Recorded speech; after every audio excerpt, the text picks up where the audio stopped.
इस मूवी की कहानी में हम लोग एक ऐसे बुढ़े आदमी को देखेंगे जिसे जेमा नाम की एक लड़की से प्यार हो जाता है और वो उसके साथ इंटीमेट होना चाहता है, लेकिन वो जेमा को अपनी दिल की फीलिंग नहीं बताता है। वो बूढ़ा आदमी जेमा के साथ घपाघप करने के लिए क्या करता है ये हम इस वीडियो में आगे देखेंगे। हेलो दोस्तों, स्वागत है हमारे नए वीडियो में। आज की वीडियो में हम लोग एक रोमांटिक ड्रामा मूवी को एक्सप्लेन करने वाले हैं और इस मूवी का नाम है जेमा बॉवरी, जिसे 2014 में रिलीज किया गया था। तो चलिए इस मूवी को शुरू करते हैं।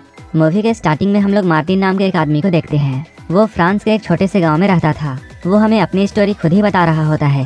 वो कहता है वो 7 साल पहले पेरिस से यहाँ आया था। यहाँ पर उसके डैड एक बेकरी चलाया करते थे और वो अपने फादर के काम को आगे बढ़ाता है और अब वो अपनी वाइफ के साथ इस बेकरी को संभालता है। एक बार जब मार्टिन ब्रेड बना रहा होता है तब उसका ब्रेड जल जाता है। उसकी वाइफ जब उससे इसके बारे में पूछती है तब वो बताता है वो चार्ली के बारे में सोच रहा था और वो कहता है कहीं चार्ली सुसाइड ना कर ले। उसकी वाइफ उसे समझाती है तुम्हें इन सब के बारे में नहीं सोचना चाहिए क्योंकि चार्ली ऐसा कुछ भी नहीं करने वाला है। इसके बाद मार्टिन चार्ली के घर पर जाता है। यहाँ पर चार्ली अपनी वाइफ जेमा का सामान जला रहा होता है। जेमा का हस्बैंड उसके सामान को क्यों जला रहा था ये हम इस मूवी में आगे जानेंगे।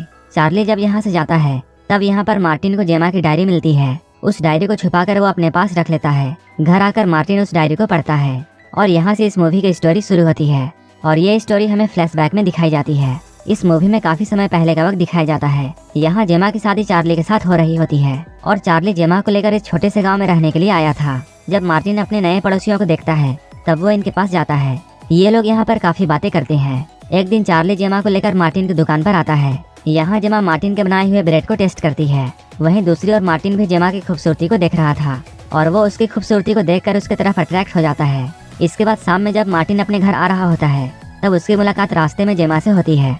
ये लोग रास्ते में बातें करते हुए जा रहे थे। इसके बाद मार्टिन उसे गार्डन दिखाने के लिए ले जाता है। यहाँ के फ्लावर्स को देखकर जेमा बहुत खुश होती है। रात में चार्ली मार्टिन के पास आता है और उससे वो कहता है उसके घर की बिजली चली गई है।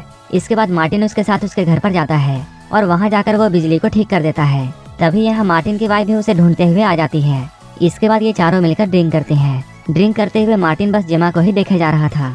इन्हें ऐसे रहते हुए काफी दिन गुजर जाते हैं। एक दिन जेमा मार्टिन की बेकरी पर आती है और वो मार्टिन की ब्रेड्स की तारीफ करती है। मार्टिन उसे पूछता है क्या तुम्हें ये जानना है कि मैं इन ब्रेड्स को कैसे बनाता हूँ। जेमा इन ब्रेड्स को बनते हुए देखने के लिए हाँ कहती है। इसके बाद मार्टिन उसे पीछे वाले कमरे में ले जाता है जहाँ पर वो ब्रेड्स बनाया करता था। जब जेमा ब्रेड्स बना रही होती है तब मार्टिन उससे पूछता है तुम्हें इन्हें बनाने में कैसा लग रहा है। जेमा उससे कहती है मुझे इन्हें बनाने में बहुत मजा आ रहा है। मार्टिन इसी रूम में ब्रेड्स बनाया करता था, इसलिए इस रूम में बहुत गर्मी थी। गर्मी की वजह से जेमा अपना स्वेटर उतारती है। ये सब देखकर मार्टिन अपने आप पर काबू नहीं कर पा रहा था और उसके मन में हवस जागने लगती है और वो यहाँ जेमा को देखे जा रहा था। मार्टिन अपने दुकान के बाद अपना ज्यादा वक्त अपने फैमिली को देता है। जब एक बार वो अपनी बेकरी जा रहा होता है तब उसे रास्ते में जेमा मिलती है। मार्टिन उससे पूछता है तुम इतने दिनों से ब्रेड खरीदने क्यों नहीं आ रही हो। जेमा उसे बताती है कि वो डाइटिंग पर है, इसलिए उसने कुछ दिनों से ब्रेड खाना बंद कर दिया है। इसके बाद वो उसे गुड बाय कहती है और यहाँ से जाने लगती है, लेकिन तभी उसके पीठ पर एक कीड़ा काट लेता है जिससे जेमा को बहुत दर्द होता है और वो चिल्लाकर मार्टिन को अपने पास बुलाती है और उसकी हेल्प करने के लिए बोलती है। मार्टिन उसकी हेल्प करने लगता है और वो उसके कपड़े को हटाकर कीड़े को ढूंढता है। मार्टिन जेमा से कहता है तुम्हें एक जहरीले कीड़े ने काट लिया है और मुझे इसका जहर चूस के बाहर निकालना होगा।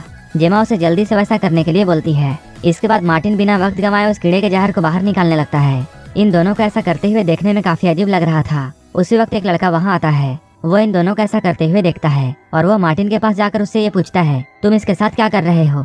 इसके बाद मार्टिन उस लड़के को सारी बातें समझा रहा होता है, लेकिन तभी जेमा बेहोश हो जाती है। इसके बाद ये दोनों उसे हॉस्पिटल लेकर जाते हैं। डॉक्टर उसका ट्रीटमेंट करता है और वो उससे कहता है तुम जल्द ही ठीक हो जाओगी। जब ये लोग हॉस्पिटल से घर आ रहे थे तब जेमा मार्टिन के कंधे पर सर रखकर सो जाती है क्योंकि उसे बहुत कमजोरी फील हो रही थी। उसे जेमा का ऐसा करना बहुत अच्छा लगता है।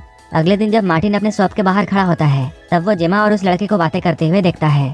उन दोनों को ऐसे बातें करते हुए देखकर मार्टिन ये मन में सोचता है कि इन दोनों का अफेयर जल्द ही शुरू हो जाएगा। एक बार जब मार्टिन रास्ते में कहीं जा रहा था तब वो जेमा को देखता है जो कि गाड़ी से कहीं जा रही होती है।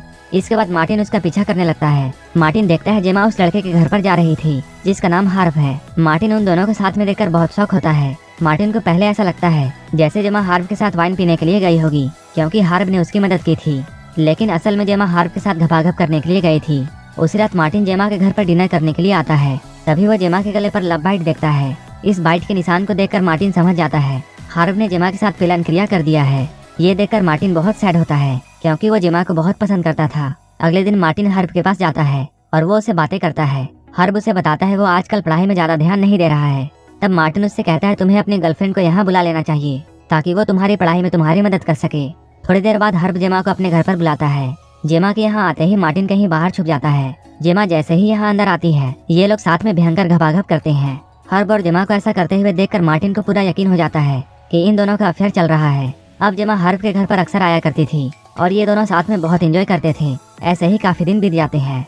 एक दिन जेमा मार्टिन के बेकरी में आती है और वो यहाँ से ब्रेड खरीदती है, लेकिन वो ब्रेड का एक टुकड़ा ले जाना भूल जाती है। इसके बाद मार्टिन उस ब्रेड को देने के लिए उसके घर जाता है, लेकिन जैसे ही वो घर के पास पहुँचता है उसे कुछ आवाजें सुनाई देती है। उन आवाजों को सुनकर वो वहीं पर छुप जाता है। जब वो खिड़की से अंदर देखता है तब वो पाता है हर्ब और जेमा घपाघप कर रहे थे। ये दोनों एक दूसरे के काफी करीब थे और जेमा हर्ब को आई लव यू बोलती है, जिसे सुनकर मार्टिन को बहुत गुस्सा आता है।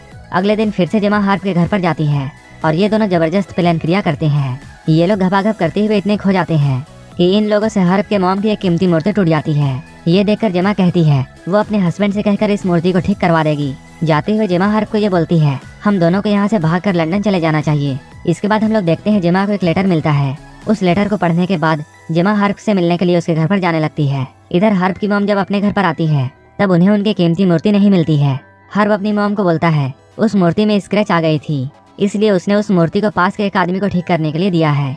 वहीं दूसरी ओर जेमा के पास हर्ब का मैसेज आता है जिसमें वो जेमा को ये लिखता है मैं तुम्हारे साथ लंदन नहीं आ सकता हूँ। ये जानकर जेमा बहुत सैड होती है। इसके बाद वो रोते हुए अपने घर चली जाती है। इधर धीरे धीरे चार्ली को जेमा पर शक होने लगता है, क्योंकि जेमा अब चार्ली पर ज्यादा ध्यान नहीं दे रही थी। इस बात से चार्ली बहुत अपसेट था और वो गुस्से में कुछ दिनों के लिए लंदन चला जाता है। इसके कुछ दिनों के बाद जेमा से मिलने के लिए उसका एक्स बॉयफ्रेंड आता है और उसके एक्स बॉयफ्रेंड का नाम पैट्रिक था। कुछ देर बाद मार्टिन इन दोनों को सड़क पर किस करते हुए देखता है। ये देखकर मार्टिन समझ जाता है कि जेमा को क्या चाहिए। इसके अगले दिन पैट्रिक जेमा के घर पर आता है। जब ये लोग एक दूसरे से बातें कर रहे होते हैं उसी वक्त चार्ली भी अपने घर वापस आ जाता है। जैसे ही वो अपने घर पर अंदर जाता है वो भागता हुआ फिर से बाहर आता है और वो मार्टिन से हेल्प मांगता है। इसके बाद मार्टिन जब चार्ली के घर पर अंदर जाता है तब वो जेमा को मरा हुआ देखता है। उसे देखकर मार्टिन बहुत शॉक होता है। कुछ ही देर बाद पुलिस यहाँ आ जाती है और वो जेमा की बॉडी को पोस्टमार्टम के लिए ले जाती है। इसके बाद जब जेमा की पोस्टमार्टम की रिपोर्ट आती है तब मार्टिन को ये बात पता चलती है कि जेमा की मौत उसके गले पर ब्रेड फंसने से हुई थी। इसके बाद अगले दिन मार्टिन चार्ली को यह बात बताता है, लेकिन चार्ली उससे कहता है जेमा की मौत उसकी वजह से हुई है, क्योंकि वो जब घर के अंदर गया था तब उसने पैट्रिक को जेमा के साथ पीछे से घपाघप करते हुए देखा था।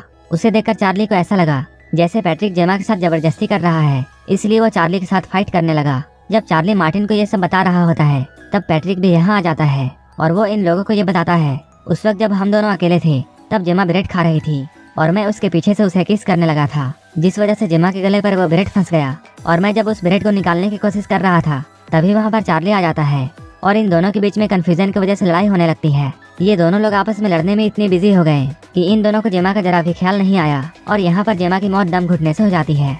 यहीं पर इस मूवी के फ्लैशबैक की कहानी खत्म होती है और यहाँ से हम प्रेजेंट टाइम में देखते हैं जहाँ मार्टिन का बेटा उससे ये कह रहा होता है हमारे घर के पड़ोस में एक रशियन कपल रहने के लिए आई है। ये सुनकर मार्टिन उनके पास जाता है और यहीं पर ये मूवी खत्म हो जाती है। अगर आपको ये मूवी अच्छी लगी हो तो एक लाइक जरूर कर देना और ऐसे ही मूवीज के लिए मेरे चैनल को जरूर सब्सक्राइब कर लेना। तो मिलते हैं हमारे नेक्स्ट वीडियो में।